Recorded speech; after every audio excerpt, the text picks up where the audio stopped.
I've put together this rather impractical form to illustrate an aspect of HTML that's easy to forget if you use Dreamweaver's Insert panel to build forms. Let's just open Split View. Each form element is created using the input tag. What makes them look different is the type attribute. So for a text input element, its type equals text. The password element uses password, and the checkbox has a type equals checkbox, and so on. HTML5 has inherited all these input types from HTML4.0.1 and XHTML.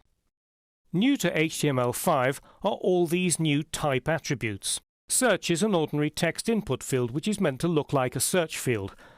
It's left up to browsers how to present these new types, but they might, for instance, add rounded corners and a magnifying glass icon to the search type. The tel, URL and email types will be ordinary text input fields, but HTML5 compliant browsers check that user input conforms to the appropriate format. The number type accepts only numbers, and you can set minimum and maximum acceptable values. The range type will normally be presented as a slider. The color type is for selecting color values and might be presented as a color picker.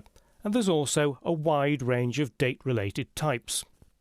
Unfortunately, the Dreamweaver Insert panel doesn't have the option to insert any of these new HTML form types. As you can see, there are just the regular HTML4 input types. Let's just close that panel. To insert the new HTML5 types, you need to put in an ordinary text input field first, and then use the tag inspector or code view to change the type attribute.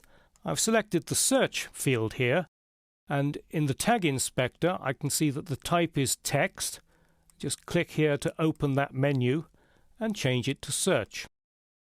For the phone field, I'm going to go into code view and use code hints. And if I press Control and the space bar, and it's the same in both Mac and Windows, it brings up a list of all the available types. So for the phone, we need to find tel. My preference is to use the tag inspector. I'll select website, and we'll change the type to URL. Email, again, very simple, just change it to email. Tickets required. Now that's going to be a number type, so I'll select number and then set the maximum and minimum. Let's set the maximum at 4 and the minimum at 1. Rating, I'll make that a range type, so it'll become a slider. And color, I'll make a color type. Now let's just save that page and see what it looks like in a compliant browser. Here it is in Google Chrome. Now as you can see, most of the fields just look like ordinary text fields, but the number field has got a little stepper clicker here, so I can go 1, 2, 3, 4, click again, and it won't go any further because the maximum has been set at 4. The range type has been turned into a slider. Unfortunately, there's no indication of the value being selected. You need to combine a range type with a new HTML5 element called output and use JavaScript to display the value. Let's see what happens if I try to put something that's obviously not a URL in the website field. This has got a type URL, so if I just type my own name in there and click submit, it tells me please enter a URL. So this is validation which is done automatically in the browser. I'm not using any JavaScript at all. I'll just get rid of that and then type the same in the email field, again submit it, and it recognizes that it's not an email address.